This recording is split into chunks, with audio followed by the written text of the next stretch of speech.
Good morning student, how are you? कैसे हो आप सब? I hope you are healthy. मैं आशा करती हूँ कि आप स्वस्थ होंगे। Now let us focus on our study. आइए अब हम अपनी पढ़ाई पर ध्यान देते हैं। Dear student, now we read lesson number 12, weather and climate. Weather means होता है मौसम और क्लाइमेट मीन्स होता है जलवायु, मौसम और जलवायु।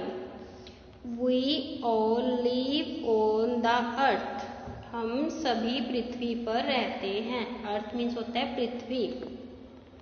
लाइफ मीन्स जीवन। Is possible only of the earth because it has all the elements necessary for life. पृथ्वी पर ही जीवन संभव है क्योंकि इसमें वह सभी पोषक तत्व है जो हमारे लिए, जो हमें चाहिए। ठीक है। Our earth is surrounded by a thin layer of air called atmosphere. हमारी पृथ्वी वायु की एक पतली परत से घिरी हुई है जिसे वायुमंडल कहा गया है। The air, water, land, forest, etc.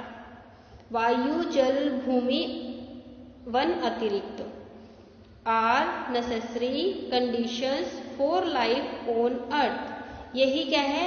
जरूरी चीजें हैं जो जीवन जीने के लिए आवश्यक है पृथ्वी पर। वेदर मीन्स होता है मौसम।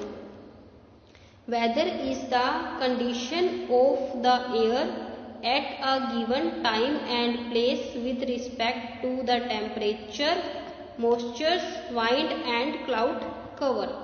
जो मौसम है वह एक निश्चित समय स्थान पर हवा की स्थिति, तापमान और बादल की कंडीशंस को बताता है जो बादल कवर करके रखते हैं।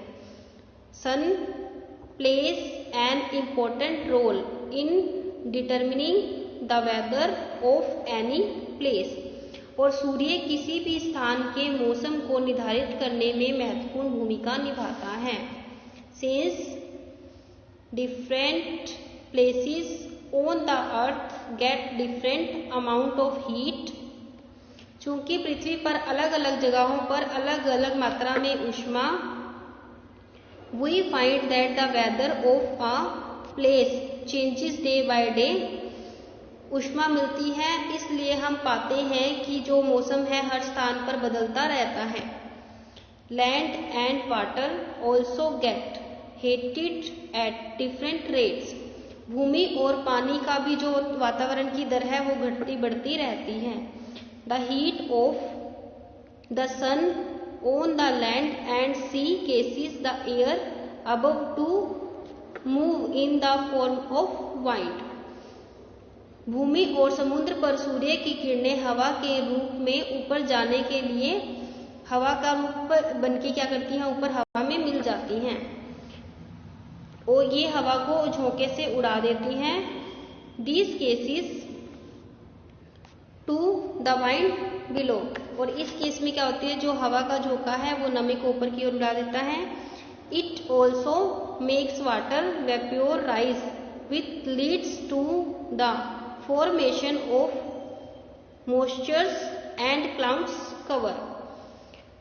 यह नमी बादल के निर्माण के साथ पानी को भी शुद्ध बनाते हैं। Again read weather and climate. मौसम और जलवायु। We all live on the earth. हम सभी पृथ्वी पर रहते हैं। Life is possible only the earth because it has all the element necessary for life. केवल पृथ्वी पर ही जीवन संभव है क्योंकि जो भी जीवित रहने के लिए नेसेसरी चीजें होती हैं, जरूरतमंद चीजें होती हैं, वो पृथ्वी पर मिल जाती हैं। Our earth is surrounded by a thin layer of air called atmosphere. हमारी पृथ्वी एक पतली वायु की परत से घिरी हुई है जिसे वायुमंडल कहा जाता है। The air, water, land, forest extra are necessary condition for life on earth.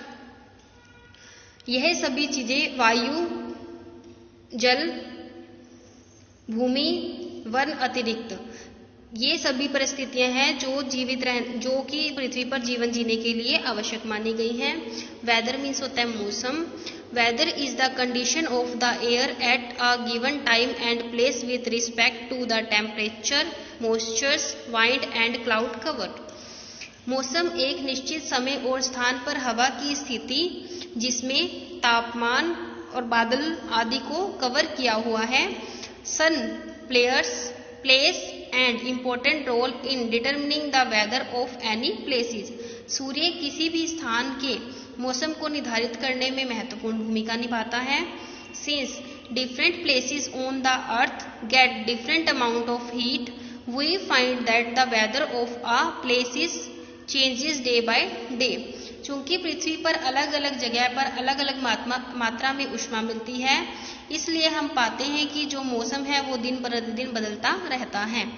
Land and water also get heated at different rates.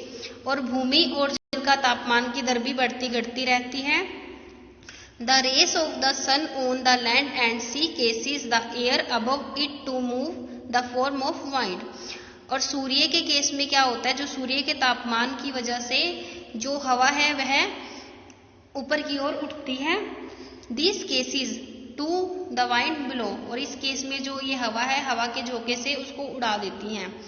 It also makes water vapour rise which leads to formation of moisture the cover cloud. और यह पानी को क्या साफ बनाती है और साथ में इसको बादल के रूप में ऊपर की ओर उड़ाती है। यह नमी और बादल के निर्माण के साथ पानी को भी शुद्ध बनाता है।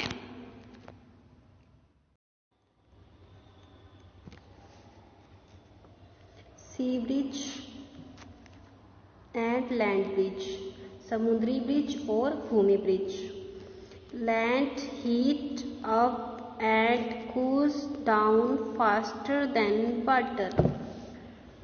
भूमि गर्म होती है और पानी की तुलना में तेजी से ठंडी होती है। These cases land and sea bridges in coastal areas which keep the temperature moderate around the sea coast. इससे समुद्री हलचल होती है जो समुद्र के तट के आसपास के तापमान को मध्यम रखती है। During the day time, the sun warms the land more rapidly than the water. दिन के दौरान सूरज पानी की तुलना में अधिक तेजी से भूमि को गर्म करता है। The warm land heats the air above it. गर्म भूमि ऊपर की हवा को गर्म करती है। Which become less dense and rises up. यह कम घनी होती है और ऊपर की तरफ उठती है। Cooler areas above the water flows toward the land to take its place, producing a sea bridge. पानी के ऊपर की ठंडी हवा अपनी जगह लेने के लिए भूमि की ओर बहती है, जिसे समुद्री हवा पैदा होती है। जिसे समुद्री हवा क्या होती है, पैदा होती है, sea breeze. At night the land cools more rapidly than the water. रात में भूमि जो पानी की तुलना में अधिक तेजी से गर्म होती है। It is the air above the relatively warm water which राइसेस and it's replaced by cooler air from the land, producing and land bridge. यह उपेक्षाकृत गर्म पानी के ऊपर की हवा है जो उत्पन्न होती है और भूमि से ठंडी हवा द्वारा प्रतिस्थापित किया जाता है, जिसे एक भूमि हवा का उत्पादन होता है। Again read sea breeze and land breeze, समुद्री ब्रिज और भूमि breeze. Land heats up and cools down faster than water. भूमि जो है वो जल्दी गर्म होती है और पानी की तुलना में जल्दी ठंडी भी होती है. These cases land and sea breezes is coastal areas which keep the temperature moderate around the sea coast. इससे समुद्री हलचल होती है जो समुद्र के तट के आसपास के तापमान को मध्यम रखती है. During the daytime, the sun warms the land more rapidly than the water. दिन के दौरान सूरज पानी की तुलना में अधिक तेजी से भूमि को गर्म करता है. The warm land heats the air above it, which become less dense and rises up. गर्म भूमि के ऊपर की हवा को गर्म करती है. Cooler area above the water flows toward the land to take its place, producing a sea breeze. और ऊपर की ओर उठ जाती है. पानी के ऊपर की ठंडी हवा अपनी जगह लेने के लिए भूमि की ओर बहती है जिससे समुद्री हवा पैदा होती है. At night, the land cools more rapidly than the water. रात में भूमि जो पानी की तुलना में अधिक तेजी से होती है. It is air above the relatively warm water which rises and is replaced by cooler air from the land producing a land breeze. यह उपेक्षाकृत गर्म पानी के ऊपर की हवा है जो उत्पन्न होती है और भूमि से ठंडी हवा द्वारा प्रतिस्थापित करती है जिससे एक भूमि हवा का उत्पादन होता है.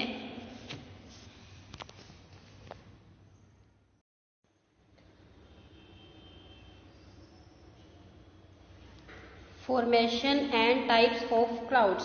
गठन और बादलों के प्रकार. You must have read that the clouds are formed by tiny drops of water which become big. The warm air bromland rises up. हमने पढ़ा होगा कि बादल पानी की सफेद बूंदों से बनता है जो हवा के बढ़ने से बड़े हो जाते हैं. Cirrus clouds resemble strands of silky fibers. बादलों ने रेशमी फाइबर की किस्मों को इकट्ठा किया है. When they are separated and distributed uniformly is indicates good weather. जब वे अलग होते हैं और आसमान के रूप में वितरित होते हैं तो एक अच्छे मौसम में एकीकृत हो जाते हैं. If they are arranged evenly in bands if indicated weather. यदि एक समान रूप से बैंड में व्यवस्थित होते हैं तो यह गीले मौसम के रूप को एकत्रित करते हैं. नेक्स्ट है stratus. Clouds are lights grey in colour which brings a drizzle. बादल हल्के रंग के होते हैं जो बूंदा बूंदी लाते हैं. Again read. Formation and types of clouds. गठन और बादलों के प्रकार. You must have read that the clouds are formed by tiny drops of water which become big the warm air from land rising up. हमने पढ़ा होगा कि बादल पानी की सफेद बूंदों से बनते हैं जो हवा के बढ़ने से बड़े हो जाते हैं. नेक्स्ट है cirrus. Cloud resembles strands of silky fibres. बादलों ने रेशमी फाइबर को किस्मों को इकट्ठा किया है. When they are separated and distributed uniquely, it indicates good weather. जब वे अलग होते हैं और असमान रूप से वितरित होते हैं तो एक अच्छे मौसम को एकत्रित करते हैं. If they are arranged evenly in bands, if indicates weather. जो यदि एक असमान रूप से में बैंड में व्यवस्थित होते हैं तो यह गीले मौसम को एकत्रित करते हैं. नेक्स्ट है स्ट्रेटस. Clouds are light gray in colors which brings a drizzle. बादल हल्के रंग के होते हैं जो बूंदा बूंदी लाते हैं. डियर स्टूडेंट, आज हमने लेसन नंबर 12 रीड किया है. आपको भी इस लेसन को अगेन रीड करना है और इस लेसन की बेक्स को अपने अपनी बुक में फिल करना है और साथ में लर्न भी करना है. Thank you student. Have a nice day.